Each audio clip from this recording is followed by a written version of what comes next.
Hola, quisiera que me digan si se escucha. Hola a todos. Doctor, buenas tardes. ¿Sí se escucha? Buenas tardes. Ya. Hola, vamos a empezar entonces, con los pocos que seguramente están, pero igual, siempre hacia adelante. Hoy vamos a hablar sobre injuria renal aguda. Bueno, en realidad el título es insuficiencia renal aguda, pero claramente el punto de partida es la injuria renal aguda. Y de ahí se llega a insuficiencia renal aguda. Yo quiero, para hacer de manera práctica, empezar contando brevemente, ¿cierto? Un caso clínico actual que lo tengo en la sala. Y después este caso lo voy a integrar al tema de hoy. Van a haber preguntas, van a haber casos clínicos pequeños, de tal manera que al terminar esta clase nos empoderemos de este tema frecuente, no tan frecuente como RC, pero frecuente y tal vez no bien revisado. Entonces empecemos. Félix es nuestro paciente, tiene 66 años, y refiere el amigo, porque un amigo lo trajo, no un familiar, un vecino lo trajo, que le había contado la pareja, porque vive con una sola persona, con su pareja, que no se encarga de él, poco que lo desatiende. Una semana con síntomas generales, luego progresa, alteración mental, está desorientado, habla incoherencias. Él llega y lo encuentra postrado, y nosotros cuando lo vemos un paciente sumamente adelgazado, muy adelgazado, se nota ahí un síndrome consuntivo, está ictérico, una ictericia leve a moderada, con respiración de Kussmaul, con respiración acidótica, atado a la cama, con oxígeno, con máscara de reservorio. Esa es la situación como lo encontramos la primera vez que hemos visto a Félix. Como antecedente tiene fibrilación auricular en tratamiento irregular con bisoprolol, 5 miligramos una vez al día. En el examen físico, las funciones vitales, la presión está bien, la frecuencia respiratoria está aumentada, 26 respiraciones por minuto. El patrón respiratorio es de Kussmaul, es decir, una inspiración profunda seguida de una inspiración rápida y apnea. Inspiración profunda seguida de inspiración rápida y apnea. Está sonoliento, desorientado, como le dije, atado a las barandas de la cama. Se ve una ictericia, pero no encontramos telangiectasias, palmas hepáticas, circulación colateral, o sea, no hay signos de daño hepático crónico o de hipertensión portal. Y en el aparato respiratorio es donde hay mayor signología, hay disminución de murmullo vesicular, matidez, crepitantes, bivasales. Hay un gran problema en el sistema respiratorio. Cardiovascular aceptable. No, cardiovascular, ruidos cardíacos arrítmicos, tiene el antecedente de arritmia y pulso deficitario. Pulso deficitario, como ustedes recordarán, es cuando el latido cardíaco no coincide con el pulso arterial y la frecuencia del pulso es menor que la frecuencia cardíaca. Esto es igual a fibrilación auricular, que es una de las arritmias supraventriculares más frecuentes. Y la causa más frecuente es hipertensión arterial, que no es el caso de él. Y seguido de cardiopatía estructural. Bueno, el abdomen está excavado, blando, depresible, no encontramos visceromegalia. No se percute ni se palpa vejiga, puntos renoureterales están negativos. Y en el sistema nervioso, moviliza las 4 extremidades, hay una disminución sí generalizada de la fuerza, no encontramos flapping, aunque no colabora mucho para buscar el flapping. Esa es la situación, el caso clínico de Félix. Ustedes estarán pensando, seguramente, que él tiene una reagudización de algo crónico. Ese síndrome consuntivo no lo va a presentar de una semana. Aquí hay una enfermedad crónica que lo está consumiendo, que está llevando este síndrome consuntivo, y que seguramente tiene relación con la ictericia o tal vez no. ¿Cuál es el cáncer más frecuente en los varones mayores de 60 años? Es de estómago.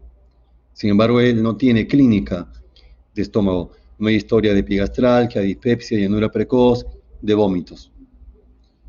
Pero si yo lo asocio con la ictericia, con la baja de peso, podría estar pensando en un cáncer de vías biliares o en un cáncer, en una neoplasia maligna periampular, colangiocarcinoma distal, ampuloma, o sea, de cabeza de páncreas. Bueno, ese asunto no es del capítulo, pero es algo crónico, al cual se le ha asociado una infección, sin ninguna duda. Acá se ha sobreagregado una infección, puesto que, como tiene síndrome consuntivo, las defensas están bajas. Hay inmunodepresión y se ha aprovechado el agente etiológico para producir sepsis. ¿Cuál será el punto, punto de partida? Lo estamos viendo en el sistema respiratorio. El paciente tiene crepitantes bilaterales con los demás signos mencionados. Eso es igual, o sea, estamos frente a un síndrome parenquimal pulmonar por una neumonía atípica. ¿Por qué es atípica? Porque es bilateral. La neumonía típica generalmente compromete un solo hemitórax, generalmente un solo lóbulo. Puede ser multilobular en el caso de Staphylococcus aureus, pero es unilateral. Acá, en el momento que me dices que tiene compromiso bilateral, ni hablar. Esto es neumonía atípica. Y la neumonía atípica tiene agentes bacterianos, virales y etc. ¿Qué bacteria para su edad? Legionella pneumófila. ¿Qué virus en el contexto de la pandemia que estamos viviendo? COVID. Así que el diagnóstico de Félix es neumonía COVID, hasta que se demuestre lo contrario. Luego le enseñaré la tomografía. Por supuesto que se le hace prueba rápida, pero ya esto es historia conocida. La prueba rápida la primera semana y la mitad de la segunda semana suele salir negativo. Entonces, eso no descarta nada. Para el diagnóstico de COVID nos basamos preferentemente en ¿qué? En el diagnóstico clínico, epidemiológico y tomográfico. Si bien es cierto, la tomografía no es para despistaje, pero si mi paciente tiene criterio clínico, epidemiológico, así tenga la serología negativa, debo hacer una tomografía como se hizo en este caso. Luego, tenemos acá los parámetros, rápidamente los parámetros, para ver si tiene sepsis o no. En toda emergencia se utiliza el score Quick SOFA. SOFA, siglas en inglés, significa evaluación de la disfunción orgánica asociada o relacionada a sepsis. 3 parámetros: hipotensión arterial, alteración mental, taquipnea. Apliquemos a Félix. Él tiene alteración mental, está confuso, o sea, el Glasgow es menor de 15, un punto. Él tiene una frecuencia respiratoria mayor de 22, 2 criterios. No ha hecho hipotensión, menos mal. Pero 2 criterios son suficientes para plantear la posibilidad de sepsis. Ante eso, se debe pedir estos exámenes de laboratorio para confirmar el diagnóstico de sepsis. El PAFI, él tiene PAFI 300 y algo, 330. Está disminuido el PAFI. Plaquetas tiene 80.000. Están disminuidas las plaquetas, podría ser por la sepsis. Él tiene la bilirrubina total, llegó a 4, 5. Podría ser por la sepsis o por el cáncer que estoy sospechando. El Glasgow está disminuido, la creatinina aumentó. Inicialmente estaba normal, pero después aumentó. Y la PAM, presión arterial media, está normal. Entonces la conclusión que Félix tiene sepsis. Punto de partida, neumonía, sistema respiratorio, neumonía, COVID. Vamos ahora al AGA. Hay varios AGAs.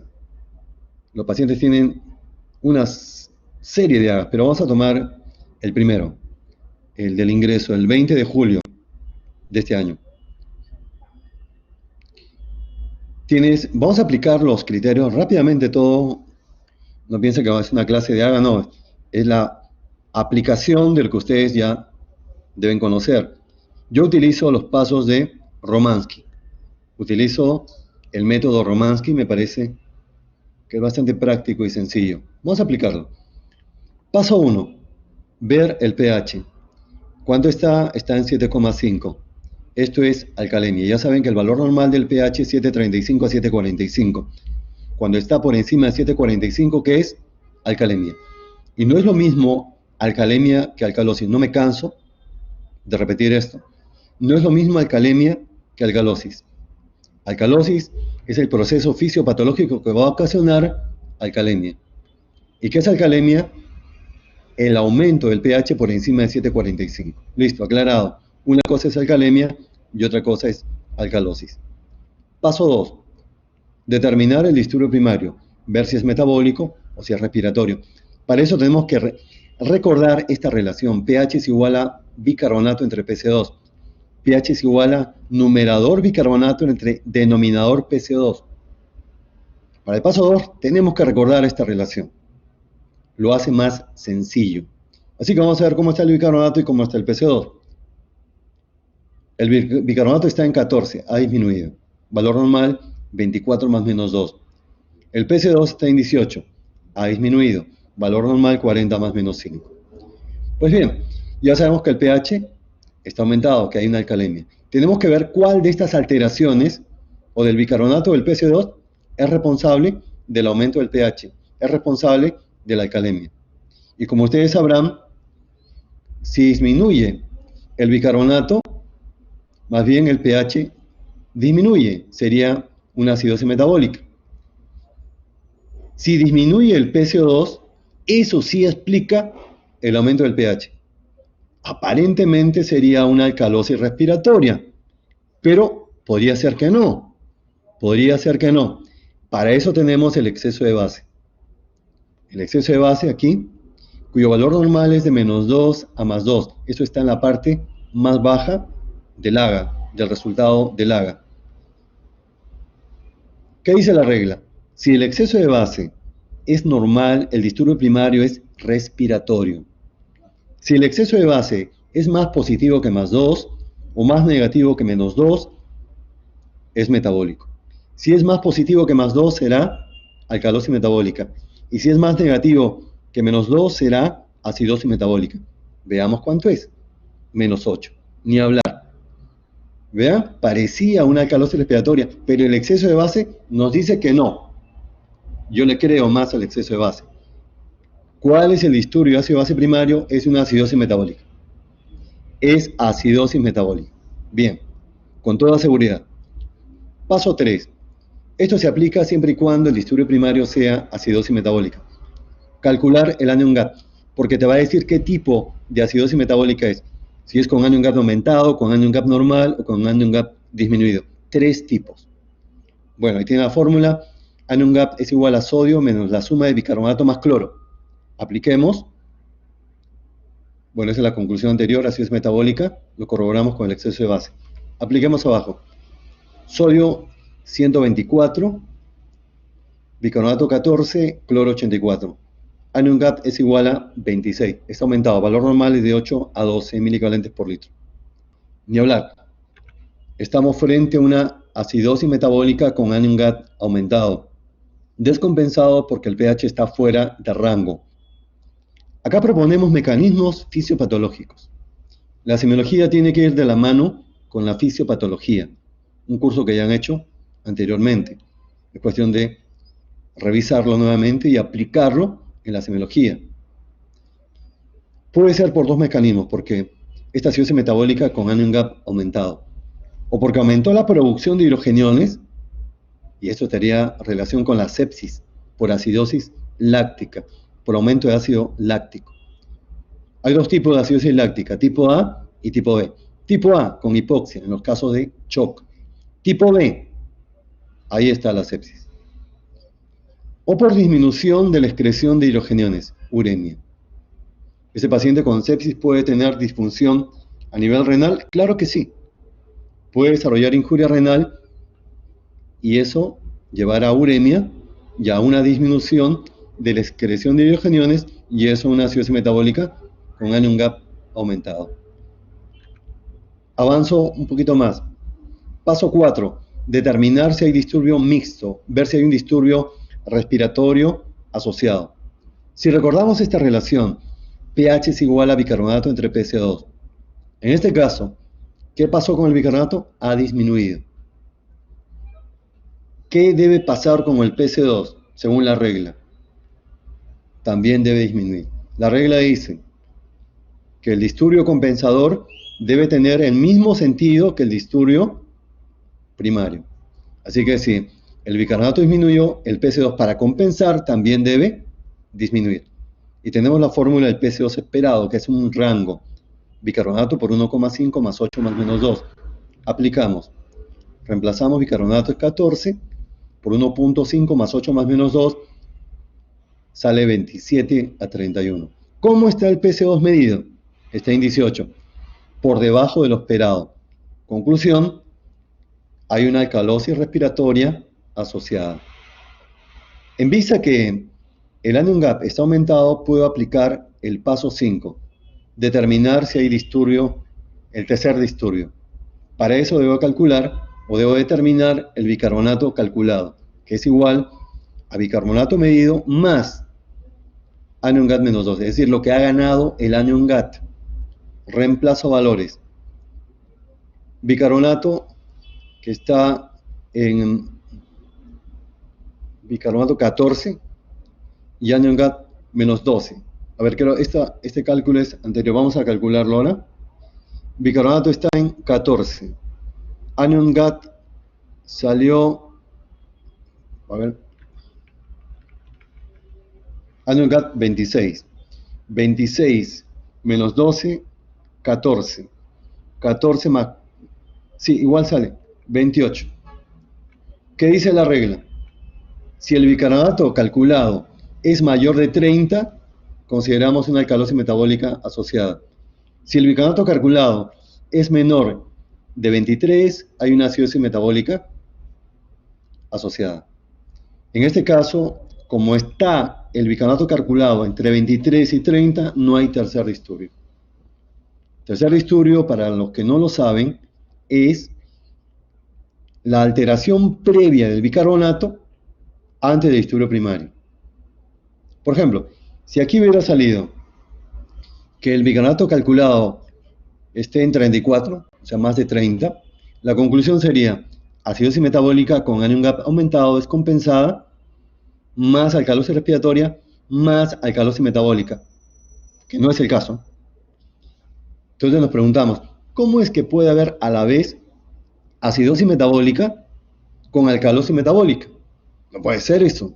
Claro que no puede ser. Es que se dan dos tiempos diferentes. ¿Cuál fue primero? La alcalosis metabólica.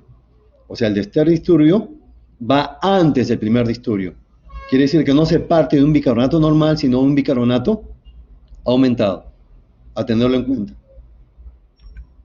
Luego, acá tenemos la tomografía. Vean, a los que les gusta la radiología. Nuevamente, ¿qué estamos pensando? Neumonía COVID, como causa de sepsis. Y sepsis va a ocasionar la injuria renal aguda. Hay derrame bilateral, y como pueden ver, hay un infiltrado, acá se ve, infiltrado alveolo intersticial, bilateral, difuso, con tendencia a ser generalizado. Esta tomografía es muy compatible con neumonía COVID. A pesar de la serología, la prueba rápida negativa, se le pidió hisopado, la prueba molecular salió negativo. Pero aún así, la sospecha clínica, epidemiológica y tomográfica es neumonía COVID. Ahí nos preguntamos, ¿la prueba molecular al final de la segunda semana tiene una sensibilidad de 100%? Dejo esa pregunta. Estamos viendo acá. Tiene todo para COVID menos el que ha salido negativo, la prueba rápida, que podría ser negativo. En el electrocardiograma, ¿qué dijimos? Que él tiene fibrilación auricular. Y ahí tienen, veamos el trazado D2 largo. Lo que estamos viendo acá es que los intervalos entre R y R son de diferente duración. Es un criterio de fibrilación auricular. Y que antes de los complejos QRS no hay onda P. Listo, ahí tenemos dos criterios. ¿Y qué importancia tiene esto? Que el paciente Félix tenga fibrilación auricular. Es muy importante, claro, porque si está ingresando por alteración mental, Lógicamente estamos pensando en sepsis, punto de partida respiratorio, pero también podría pensar en un DCB, un DCB cardioembólico. Recuerden que la FA va a fomentar la formación de trombos en las cámaras cardíacas, en la aurícula izquierda. De ahí se desprenden y viajan con más frecuencia la arteria cerebral media, ocasionando infartos cerebrales. Infartos cerebrales cardioembólicos. Entonces es una posibilidad de la alteración mental. Se le hizo una tomografía cerebral donde no se vio lesión, aunque los infartos no se ven en la primera tomografía, no se ven.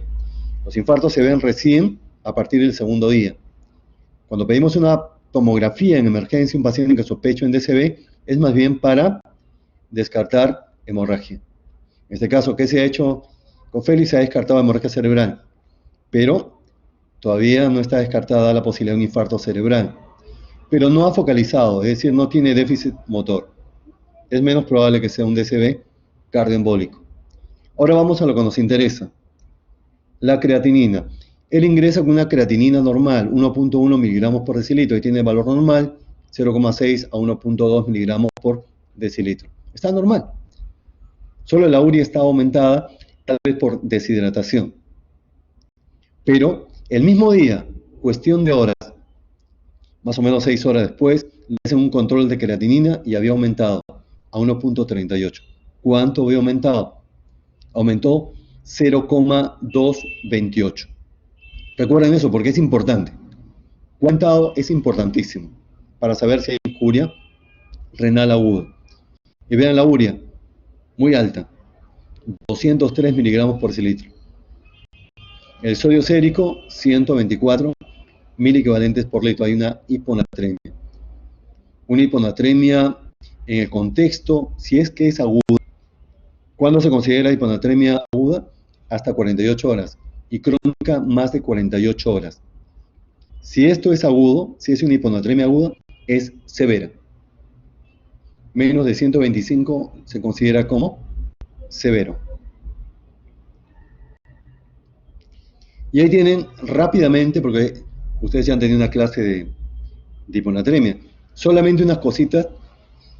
Esta lámina es interesante porque me permite correlacionar los valores de la hiponatremia, la severidad de la hiponatremia con la clínica.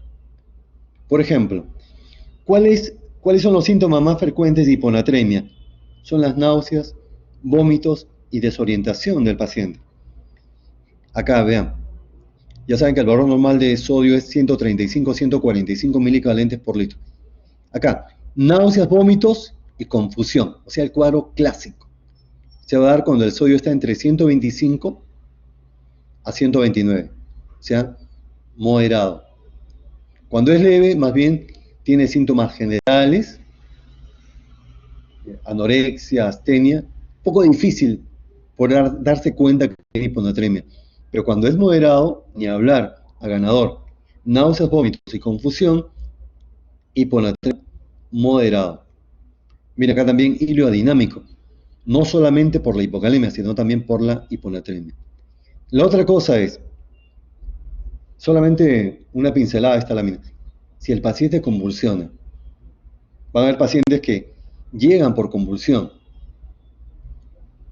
Y si tú sospechas en hiponatremia, ya puedes predecir en cuánto está el sodio sérico. Las convulsiones aparecen cuando es menos de 115 miliequivalentes por litro. ¿Recuerda eso? Si un paciente con hiponatremia convulsiona, ¿cuánto estará el sodio? Eso ha sido pregunta de examen también del recién médico. ¿Cuánto está el sodio? Menos de 115 miliequivalentes por litro. Ahí aparecen las convulsiones. Hay que actuar rápido, si no, el paciente se puede morir o puede quedar con secuela neurológica irreversible. Lo que llaman mielinolisis pontino, alteración en la protuberancia. Solo para eso era. Y acá solamente quiero mencionar la hiponatremia del paciente. La hiponatremia de Félix, ¿dónde va a encajar acá? Así que vamos a señalar la ruta. Es una hiponatremia con más frecuencia hipotónica, con una osmolaridad sérica menor de 275 o 280 para otros millimol por kilo. Esta hiponatremia, una vez que yo me doy cuenta que el paciente tiene hiponatremia, como en el caso de Félix, que tiene 124, ¿cuál es el siguiente paso? Determinar la osmolaridad sérica, que es igual a 2 por sodio más glucosa entre 18. 2 por sodio más glucosa entre 18. En él es menor, aunque con 200 de urea, un poquito. A ver, vamos a ver. ¿Quién puede ayudarme? ¿Cuánto está la osmolaridad? A ver, que me ayude un alumno. ¿Cuánto está la osmolaridad sérica de Félix? Si tiene 203, aunque la urea no utilizamos, tiene sodio 124 y glicemia en 100, creo que no está acá, 130. Pero ya al ojo nomás, ¿no? Si tienes un sodio bajo, 124, por más que le sume la glucosa, va a salir bajo. O sea, estamos demostrando que es una hiponatremia hipotónica. Luego, ¿es hipovolémica? No tiene historia de pérdida, no tiene náuseas, vómitos, no hay diarrea, no hay poliuria. Entonces está entre euvolémica e hipervolémica. Para hipervolémica debe tener edema. Él no tiene edema.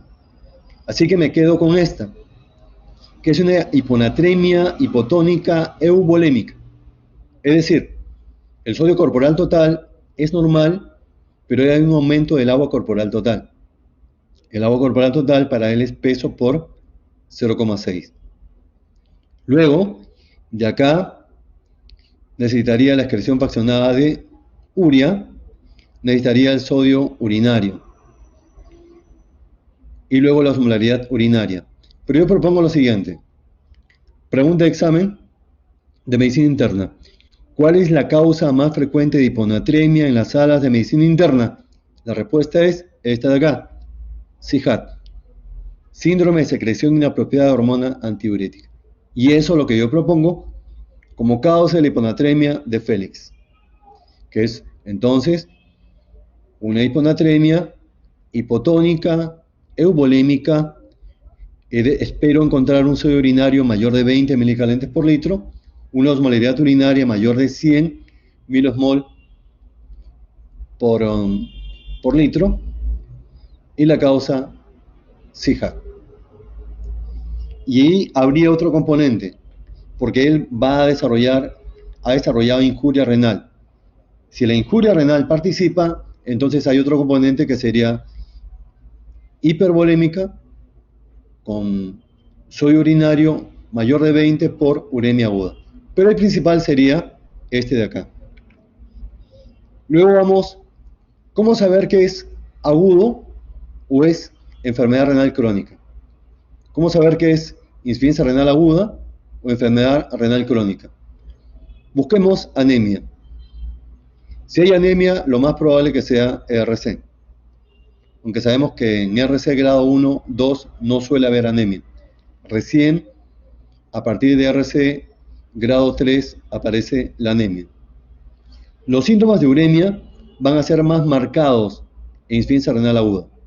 Más marcados. En cambio, en ERC menos, porque ya ha desarrollado tolerancia. Ante una duda, le pido una ecografía renal. Si los riñones tienen menos de 10 centímetros de longitud, esto es crónico. Caso contrario, debe ser normal. Si el parénquima, la corteza, tiene menos de 30 milímetros de grosor, de espesor, eso es crónico. Lo contrario sería normal. ¿Tiene anemia Félix? No tiene anemia, más bien tiene una hemoglobina de 16. Está en el límite superior. Más bien está haciendo una poliglobulia. Tendríamos que ver por qué está haciendo esta poliglobulia. Ahí tienen las plaquetas en 85.000. Pensamos que esta trombocitopenia es por la sepsis. Pues bien, vayamos a la definición. ¿Qué es injuria renal aguda? es la disminución brusca de la función renal. Este gráfico es muy interesante. El ACI, siglas en inglés, incuria renal aguda, está incluido en lo que se llama enfermedad renal aguda, AKD, enfermedad renal aguda. ACI está dentro de lo que se llama enfermedad renal aguda. ¿Qué es enfermedad renal aguda? La disminución del filtrado glomerular por debajo de 60 mililitros por minuto por 1.72 metros cuadrados de superficie corporal por menos de 3 meses. Cuando la disminución del filtrado glomerular está por debajo de 60 mililitros por minuto y es por más de 3 meses, ya es ERC. Así que tenemos que el ACI está dentro de la enfermedad renal aguda y también puede estar dentro de la enfermedad renal crónica. Un paciente con enfermedad renal crónica puede también tener injuria renal aguda. En ese caso decimos que hay una enfermedad renal crónica reagudizada. Vamos con esta pregunta de definición.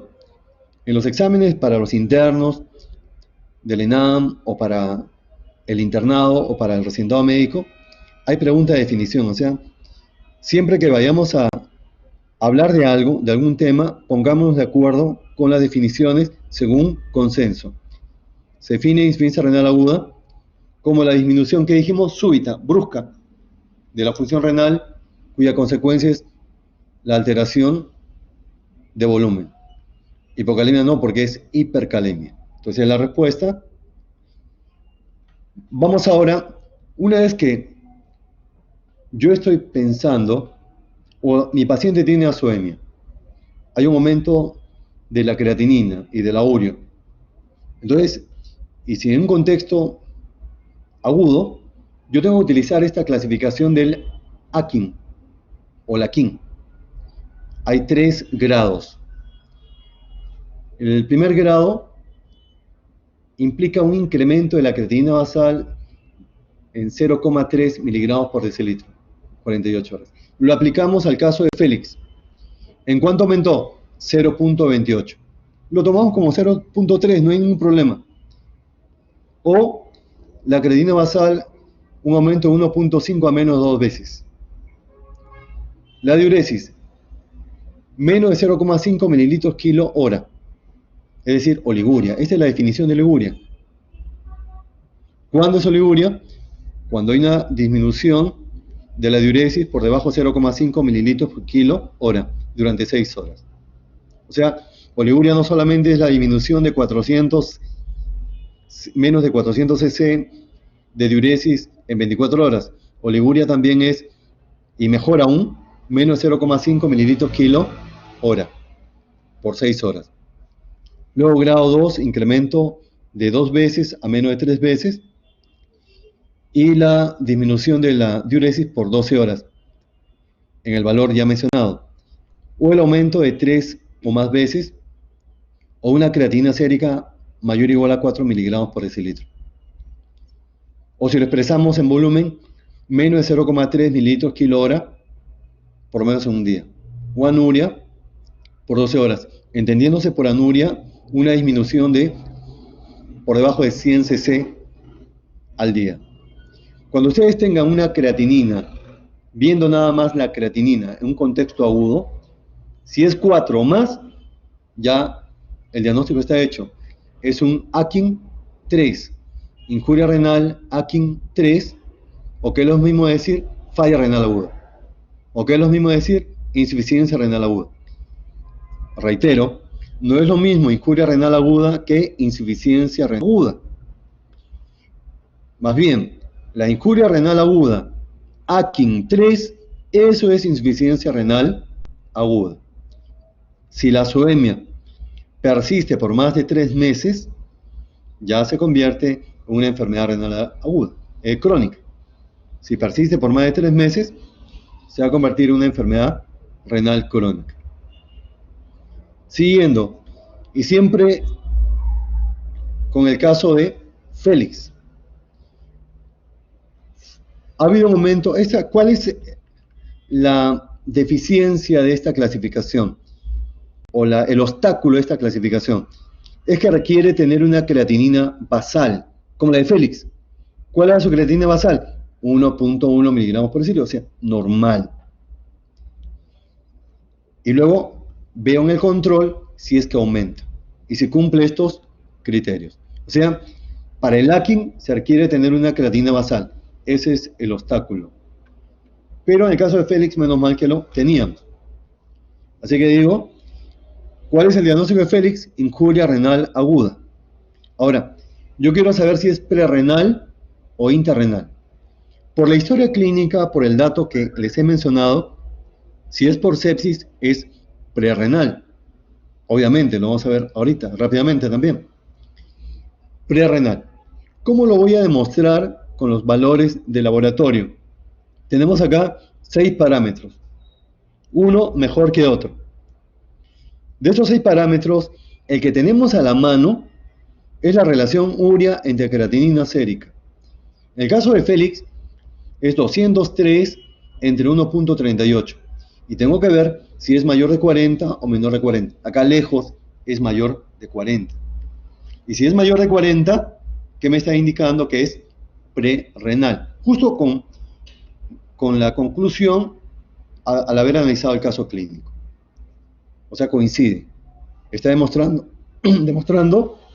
lo que yo estaba pensando. ¿Y por qué cuando es prerrenal hay un aumento tan exagerado de la urea? Porque el túbulo, ¿dónde se reabsorbe la urea? En el túbulo contorneado proximal. Y en esta situación se reabsorbe mucho más. Ya cuando es interrenal, la relación será menor de 40. O también puedo pedirle sobre urinario. Si es menor de 10, será prerrenal, mayor de 20, o mayor de 10 según otros libros, será interrenal. Después el examen de orina también. Los cilindros. Los cilindros, la matriz de los cilindros se forman por proteínas tubulares. La acumulación de proteínas tubulares adoptan la forma de la luz del túbulo, por eso tienen forma de cilindros. Y la matriz es un cilindro transparente, cilindro hialino. Y a medida que se agregan elementos, pueden ser leucocitos, glóbulos rojos, va cambiando el nombre. Será cilindro hemático, cilindros leucocitarios. Y hay un tipo de cilindros que se forma con los detritus de todos los demás cilindros. Si yo veo este cilindro, yo puedo decir que es crónico. Se llama cilindros serios. Indican que es crónico. Sin embargo, el mejor parámetro es el primero. Excreción fraccionada de sodio. Excreción fraccionada de sodio. Si es menor de 1, será prerrenal. Mayor de 1, renal. Bueno, en el caso de Félix, ¿qué será? La relación urea-creatinina es mayor de 40. Estaríamos corroborando que es una injuria renal aguda o un AQI prerrenal. Vamos con esta pregunta. ¿Cuál de las alternativas señaladas caracteriza a la insuficiencia renal aguda prerrenal?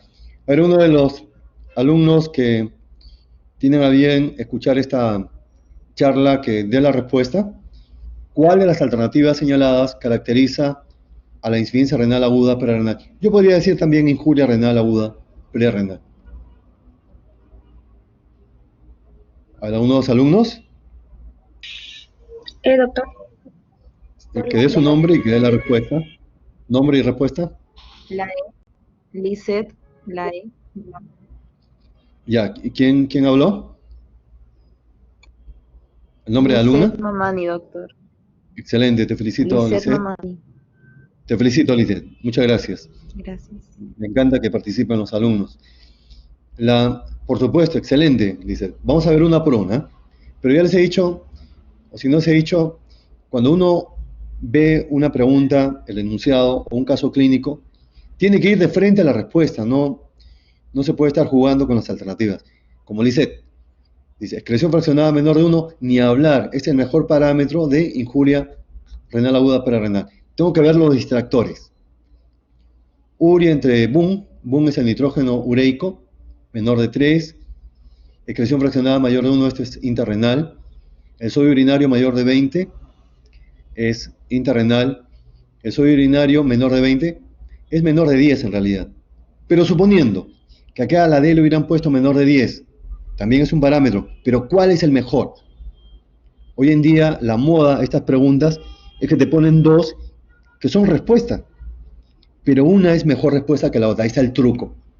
Una es mejor respuesta que la otra. Y acá definitivamente la mejor respuesta, así la D fuera sodio urinario menor de 10 milicalentes por litro, es excreción fraccionada de sodio menor de 1. Muy bien. Ahora ya voy a ver las causas. ¿Qué hemos dicho de Félix? Que es una insuficiencia renal o una injuria renal aguda prerrenal. Entonces vamos a darle más énfasis a eso. Hay cuatro mecanismos que están acá. 4 mecanismos de la injuria prerrenal. Por hipovolemia absoluta, hipovolemia relativa, por pérdida de la autorregulación renal y alteración de la microcirculación. Hipovolemia absoluta, sangrado profuso, diarrea profusa, secuestro, en el caso de pancreatitis aguda, obstrucción intestinal, secuestro de líquido también, quemaduras. Hipovolemia relativa, son situaciones en las cuales el líquido escapa al intersticio. Y son enfermedades o síndromes conocidos, caracterizados por una disminución del volumen plasmático efectivo. Hay un trío. ¿Cuál es el trío? Cirrosis, síndrome nefrótico e insuficiencia cardíaca. Ese trío, fácilmente ellos pueden desarrollar aquhiperrenal. ¿Por qué? Porque su situación es de una hipovolemia relativa permanente. Así que no se le puede dar demasiado diurético de asa. Es un paciente con síndrome nefrótico, cirrosis, insuficiencia cardíaca, mucho cuidado. Después, ¿cómo es la autorregulación renal? Si consideramos la arteriola aferente y la arteriola eferente, en una situación de injuria renal, prerrenal, se activa el mecanismo de autorregulación renal, porque el cuerpo humano es así, busca su equilibrio, acomodar el lugar, lo busca. En este caso, se dilata la arteriola eferente y se contrae la arteriola eferente. Pero hay medicamentos que anulan esta autorregulación renal, y los pacientes que están tomando estos medicamentos en una situación de una diarrea profusa, fácilmente van a hacer injuria renal aguda prerrenal porque no tienen autorregulación renal. Los que están tomando AINES. Porque muertos por la COVID-19. Estados Unidos volvió a presentar grandes picos de fallecimientos, en especial en Florida, donde en la última jornada 186 personas perdieron la batalla y sigue.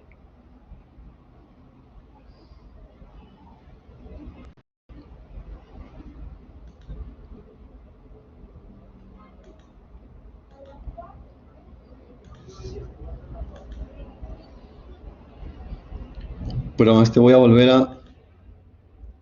Se coló un audio.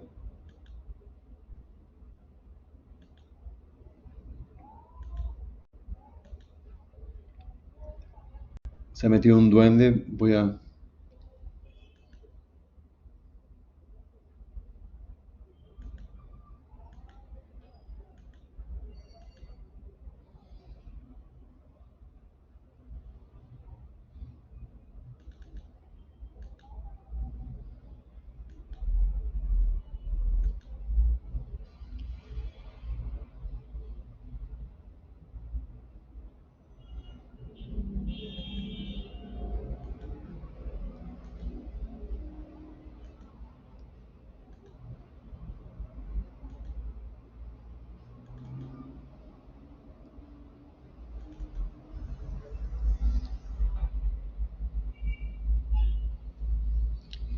Estoy abriendo otra vez el PPT para continuar.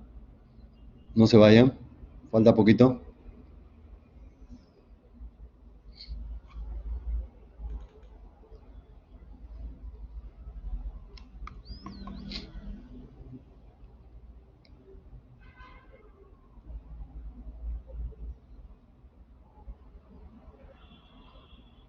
Entonces estaba diciendo que hay 4 mecanismos de la injuria renal aguda prerrenal.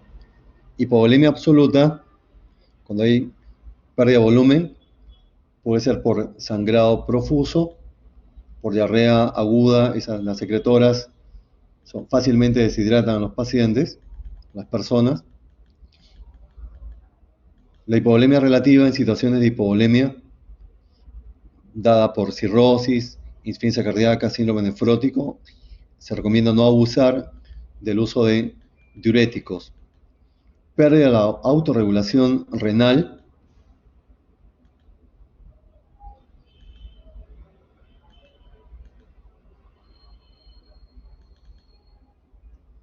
Ya estamos, creo. Ya estamos. Continuamos. Gracias por la espera. Y el último es la alteración de la microcirculación, que es justo el que tiene Félix, por sepsis. Habían puesto ahí hipotensores, pero también la sepsis. Luego, el AQI intrarrenal. Puede ser glomerular, intersticial, tubular y vascular. 3 mecanismos.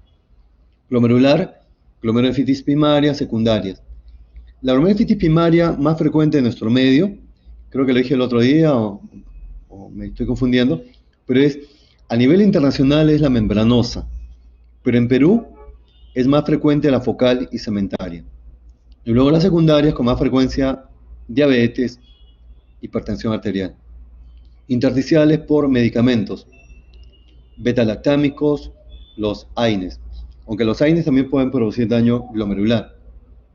El daño glomerular por los AINES es tipo cambios mínimos. Tubular, isquémica y tóxica. Isquémica es cuando un paciente empieza con injuria renal aguda, prerrenal por hipovolemia absoluta, y si no se maneja, si no lo rehidratamos adecuadamente, termina haciendo daño renal. Y eso se llama necrosis tubular aguda isquémica. Y la tóxica es por medicamentos, por aminoglucósidos, sustancias de radiocontraste, o en los pacientes politraumatizados por mioglobinuria. Y vascular, la vasculitis. Una pregunta de examen clásica es, ¿cuál es la causa más frecuente de AQI? ¿Cuál es la causa más frecuente de injuria renal aguda? Y la respuesta es necrosis tubular aguda isquémica. Esa es la más frecuente. En cuanto a la postrenal, tenemos ahí con más frecuencia los cálculos renales, la neoplasia de vejiga, también en el caso de los diabéticos, vejiga neurogénica, etcétera, etcétera, etcétera. Sigamos. Acá hay un caso clínico, a ver si otro alumno se anima. Yo lo leo. Es una mujer de mediana edad que viene por una enfermedad aguda. Tiene diarrea intensa, debe ser secretora, que lo lleva a una deshidratación severa. ¿Cuándo se considera una deshidratación severa? Cuando el paciente pierde más del 10% de su peso. Hay una pérdida de más del 10% de su peso. Estará con los ojos hundidos, con el signo del pliegue, mucosas secas, irritable, con tendencia al sueño, con taquicardia y tendencia a la hipotensión. Deshidratación severa. Y hay una diuresis menor de 0,5 por kilo. Es que lo que pasa es que la diuresis normal, horaria, debe ser mayor de 0,5 mililitros por kilo hora. Por eso acá ponen que la diuresis normal está disminuida, que está por debajo de 0,5 mililitros por kilo. Y te dan el tiempo. O sea, acá podemos sacar el AQIN, 6 horas. La presión está en el límite inferior, la frecuencia cardíaca en el límite superior, la frecuencia respiratoria está aumentada. ¿Cuál es el diagnóstico más probable? Un alumno se anima, hay que identificar el problema y delimitarlo y proponer una etiología. ¿Algún alumno? ¿Alumna? Doctor, ¿Vamos? ¿sería una injuria renal aguda? ¿Quién se anima? Doctor, ¿me escucha? Doctor, Alguno tiene que animarse. doctor, ¿me escucha? Se te escucha, Jenny, pero creo que el doctor no te escucha. Ah, ¿Cuál es el problema Escríbelo. El problema que tiene el paciente es una enfermedad diarreica aguda. Enfermedad diarreica aguda con deshidratación severa. Ese es el problema. La causa debe ser bacteriana, toxigénica bacteriana. Muy bien. Si tiene una diarrea aguda con deshidratación severa, tengo que esperar complicaciones. O sea, disfunción orgánica. Y no Doctor, solamente alteración mental, sino cuáles son los órganos que reciben mayor volemia, son los riñones. Entonces yo espero y tengo que chequear y buscar disfunción a nivel de los riñones. Si tiene una diuresis menor de 0,5 mililitros por kilo por 6 horas, ni hablar. Eso es injuria renal aguda, prerrenal Akin 1. ¿Qué le están diciendo? Que es grado 1. ¿Cuál es el diagnóstico más probable? Lo que pasa es que yo les pongo de esa manera porque el alumno tiene que aprender, cuando nosotros enfrentamos este tipo de casos clínicos, recuerden, una vez más les digo, que para el examen de salud, para el examen de MINSA, para el internado, que el examen de ENAN de los internos que no sé cuál será su futuro de los internos de este año, y para los exámenes del residentado, uno tiene que acostumbrarse a tener una estrategia, identificar, delimitar problemas, proponer diagnósticos y manejo. Y tiene que ir de frente. Entonces yo voy de frente. ¿Cuál es mi diagnóstico? Enfermedad diarreica aguda con deshidratación severa y que está presentando una complicación, injuria renal aguda. ¿Por qué? Porque tiene oliguria. Entonces, ¿cuál es mi diagnóstico?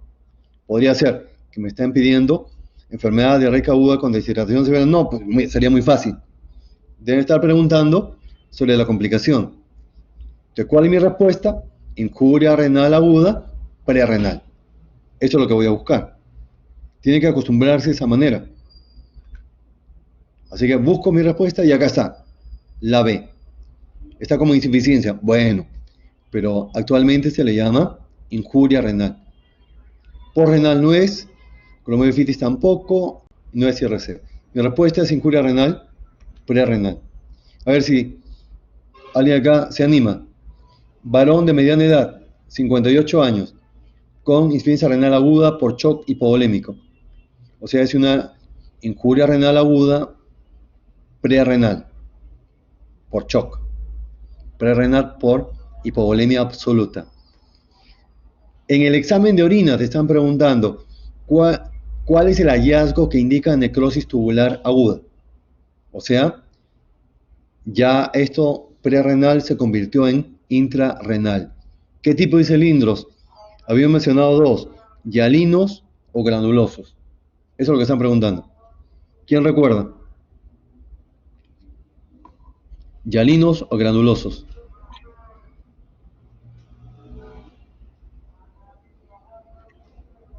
Y si revisan la lámina, obviamente va a estar granulosos. Y esa es la respuesta. Doctor, sería Pregunta granuloso. el internado, ¿eh? Miren lo que preguntan en ENAM. Levanten la mano. Esto, que ustedes están aprendiendo. O sea, ustedes, al terminar semiología, ya pueden contestar buen número de preguntas. Recuerden que semiología no es un fin, sino un medio para dominar la medicina interna. Tienen que recordar eso. No hay que ser semiólogos. Acá hay otra más.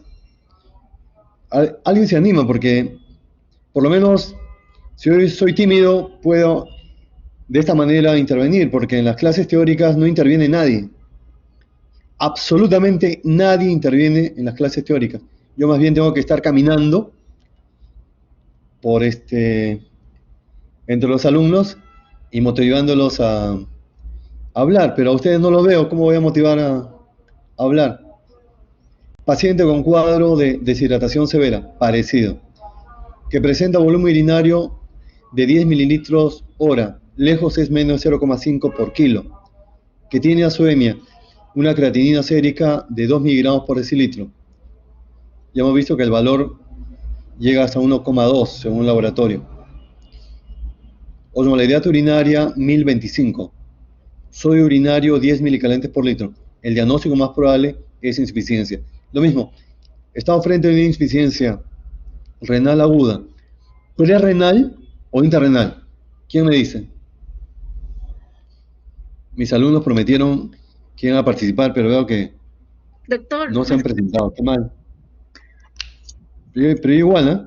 doctor, Yo dicto con el mismo entusiasmo, así sean 2 alumnos, así sea un solo alumno, yo dicto como si estuviera lleno el auditorio, con el mismo entusiasmo. No tengo ningún problema de hablar con un solo alumno.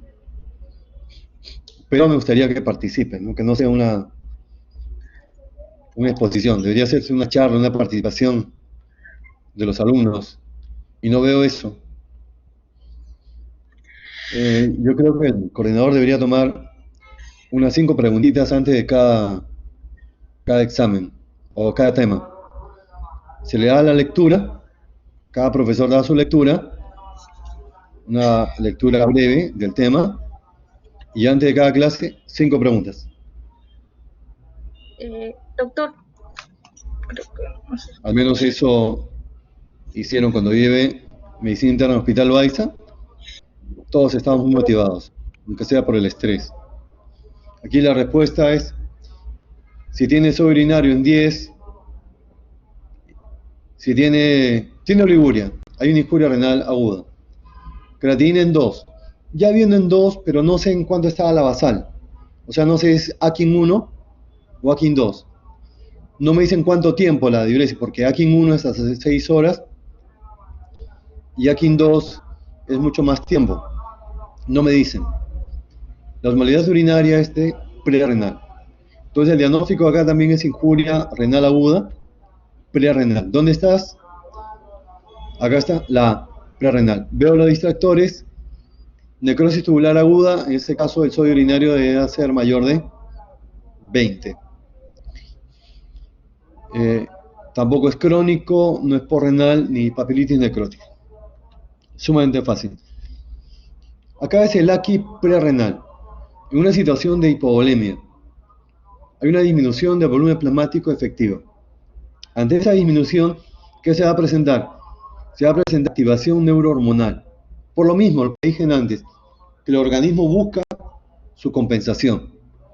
Se activa el simpático, se activa el sistema renina-angiotensina, se activa la hormona antidiurética. Se libera más hormona antidiurética. Todo esto da lugar a vasoconstricción a nivel renal y a nivel sistémico. Bueno, esa es una pincelada de la fisiopatología. Solamente acá, esto es lo de vanguardia. Esto tiene que ver con medicina interna, vanguardia. Hay marcadores. Ustedes, como les dije anteriormente, están en la generación de los médicos, futuros médicos de los biomarcadores. Ustedes son la generación de los médicos, de los biomarcadores y de los médicos de los score. Hay score para todo. Me parece bien. Me parece bien que haya score para todo. Me parece bien que hayan biomarcadores. Tal vez algunos todavía no lo tenemos en el país, pero eso no significa que no tengamos que conocerlos. Más aún ustedes que son jóvenes y tienen un techo alto y pueden ir a trabajar a cualquier país del mundo desarrollado, ¿se entiende? Marcadores como la interleuquina 18, el KIN1, N-gal, el NAG, la cistatina C. Ya saben que la cistatina C es mejor indicador del filtrado glomerular, de la disminución de filtrado, que la creatinina. ¿Qué es mejor que la creatinina? La cistatina C. Bueno, esto, ¿y qué es lo interesante? Que pueden indicar si hay disminución de la función, la cistatina C. Puede indicar si hay daño estructural, como la interleuquina 18. Y no solamente si hay daño estructural a nivel de qué túbulo, si es el proximal o si es el distal. Es sumamente interesante esto de acá, de los biomarcadores. Solamente una pincelada. Ya estamos en las últimas láminas. Adulto politraumatizado, inconsciente, con intoxicación alcohólica. presenta múltiples hematomas. Entonces, cuando yo leo un caso clínico, tengo que ir pensando, Doctor, no se le escucha. a medida que voy leyendo, voy identificando problemas y delimitándolos.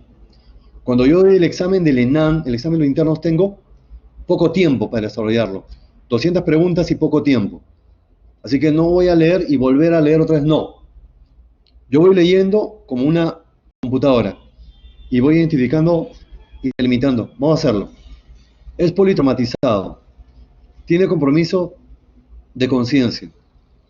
Tiene intoxicación alcohólica. Presenta múltiples hematomas. Entonces esto tengo que buscar complicaciones. Tengo que buscar disfunción orgánica. En este caso, ¿qué órgano me interesa? Los riñones. Los riñones pueden presentar injuria renal. Un paciente politraumatizado. Por supuesto que sí. ¿Y qué tipo de injuria? Prerrenal, renal o posrenal. Y en el caso, yo tengo que pensar en una injuria intrarrenal. ¿Y a qué nivel? Dijimos glomerular, intersticial, tubular y vascular. A nivel tubular. ¿Por qué? Porque hay formación de la liberación de la mioglobina. Vamos a ver. En el hospital se detecta urea, está en OSM de 200, una creatina de 6, ni hablar. ¿Qué dijimos? Si el paciente tiene una creatinina sérica mayor o igual a 4, ¿qué a quién es? 3. ¿Tiene falla renal aguda? Sí. Que es lo mismo decir insuficiencia renal aguda. Ni hablar. Con esa creatinina, en el contexto del paciente agudo, yo puedo decir, tiene injuria renal aguda, AKIN 3. Y por lesión muscular, por mioglobinuria. ¿Y cómo demuestro eso? Pidiendo una enzima que me permite evaluar el músculo. ¿Cuál es? La creatinfosfoquinasa, que está acá, 1500, elevada. ¿Cuál es el diagnóstico? ¿Dónde está? ¿Dónde está? Esta de acá. Insuficiencia renal aguda, intrarrenal, por rhabdomiólisis, por mioglobinuria. Esta pregunta, este caso clínico, es un poquito más complejo que los anteriores. ¿Cuál es la causa más frecuente de insuficiencia renal aguda? Lo que le dije, necrosis tubular aguda posisquémica, que se debe a hipovolemia absoluta, diarrea profusa, secretora. Realmente es la causa más frecuente de diarrea acá en nuestro medio, aguda, no inflamatoria, es por E. coli enterotoxigéneo, pero es poco frecuente que haya una deshidratación severa. El ejemplo típico es Vibrio cólera. Por cólera. Hay litros y litros de diarrea. Y fácilmente lleva a la necrosis tubular isquémica. Acá hay otro. ¿Cuál de los siguientes hallazgos es característico de los pacientes con insuficiencia renal aguda debido a necrosis tubular aguda tóxica? Teóricamente, recordamos, tóxica por antibióticos como los aminoglucósidos, sustancia de radiocontraste. ¿Pero qué me están pidiendo acá? ¿Qué parámetro?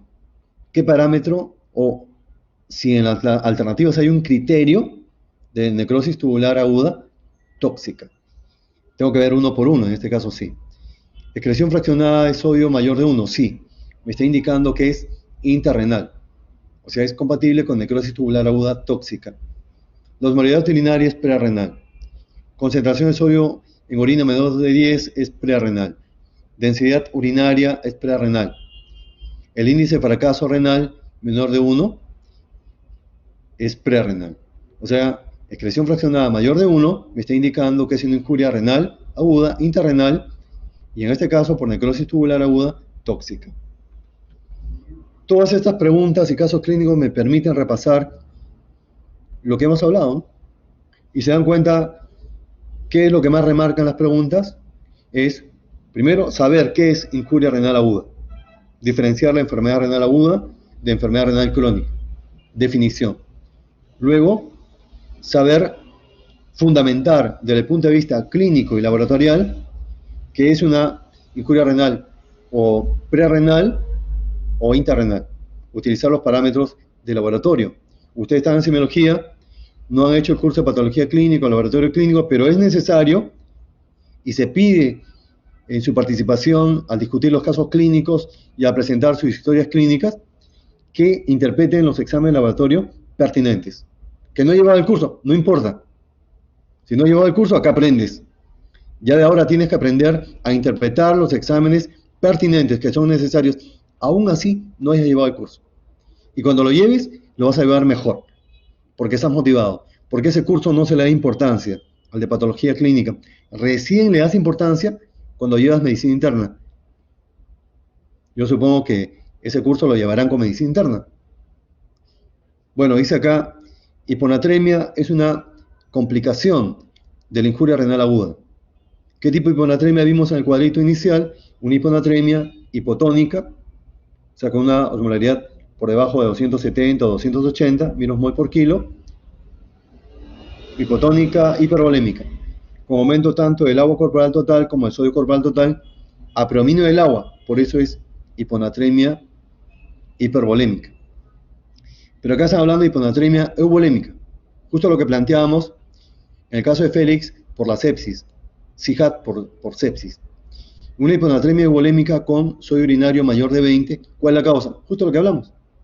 Y acá, miren, tiene más de 20. Si ustedes revisan esa lámina que les presenté, ojo, que esa lámina no la van a encontrar así nomás.